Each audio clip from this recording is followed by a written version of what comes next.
The deceit of the oligarchic left. January 2020, the COVID-19 pandemic. May 2020, the killing of George Floyd and the subsequent revitalization of the Black Lives Matter movement.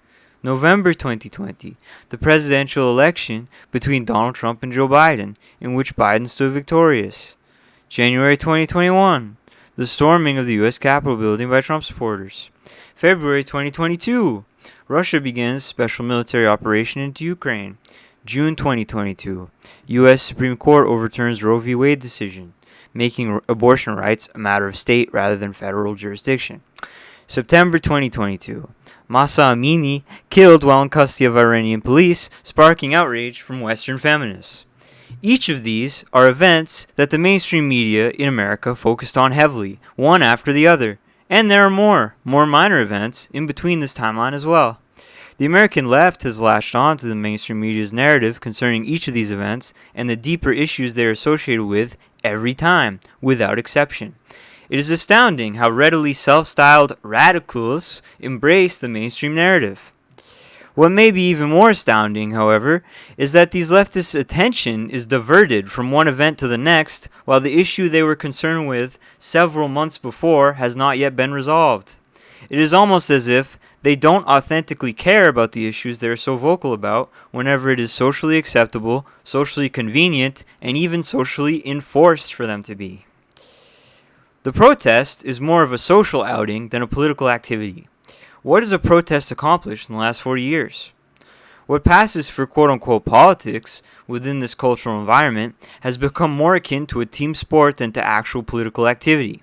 However, it may more be accurately characterized as a kind of moralistic cult, a religion of perceived and manufactured virtue, a virtue so paper-thin that it can be wiped away with a simple shift in the breeze. The phenomenon of virtue signaling, as this has often been called, is very real, despite cries that such a phrase is somehow a quote-unquote fascist dog whistle, most often uttered by the people who participate in virtue signaling themselves. When such a leftist, as I've been describing, voices support for a particular social issue or cause, they are merely signaling their virtue, pointing themselves out as one of the morally righteous in society, when in reality they might care very little about the given issue or cause they are voicing support for. Whether their feelings are authentic or not, their actions rarely ever amount to anything more than a reinforcement of the status quo.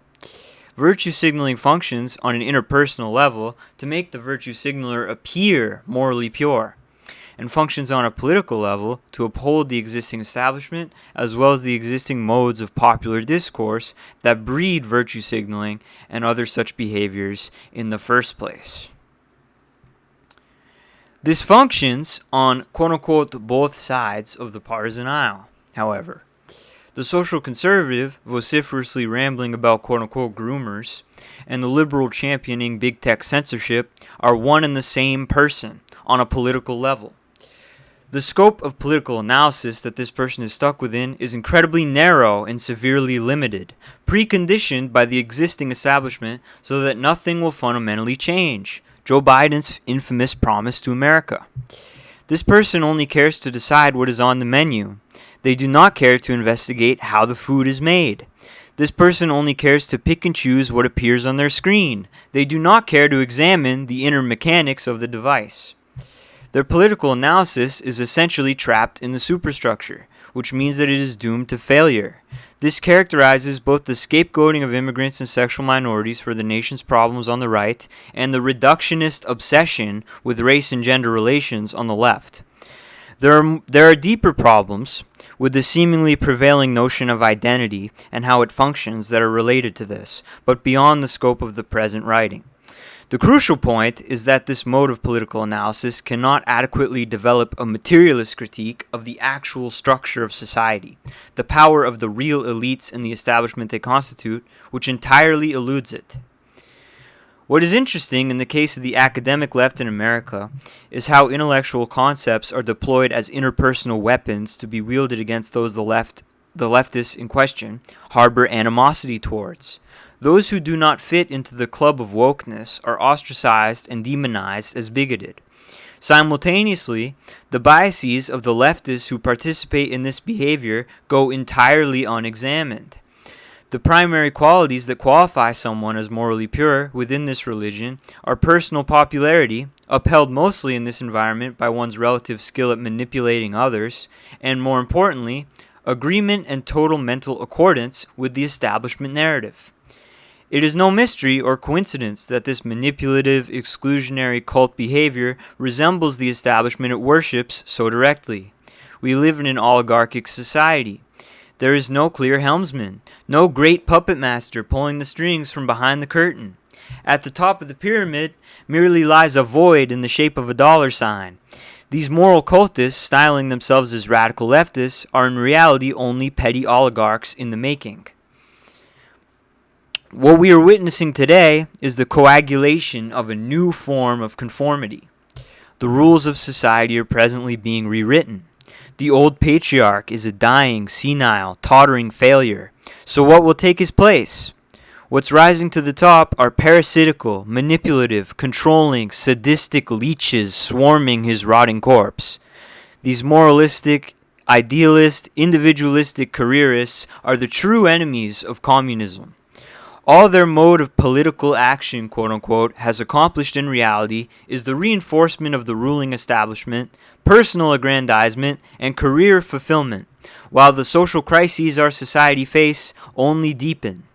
Every working-class individual seduced by reactionary ideology, or not, and simply tarred and feathered as reactionary unfairly, is an example of the failure of the left, who should have been working to organize them and channel their righteous discontentment with the status quo into a materially progressive political movement instead of decrying them, ostracizing them, and allowing themselves to loathe them, which only falls right into the establishment's hands.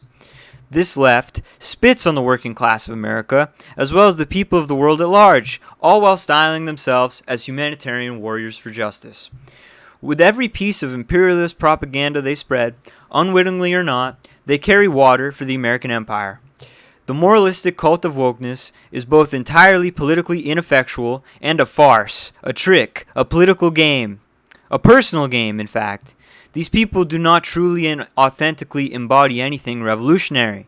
They do not posit a new order of things. They merely impotently react to the old and dying order and seek to negate everything in their path.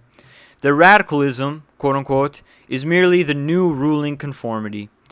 To be a free spirit today is to reject all of this, not for the sake of an imagined individuality, but for the deeper and more fundamental collectivity that can emerge from reality to break us free from all of this sadism.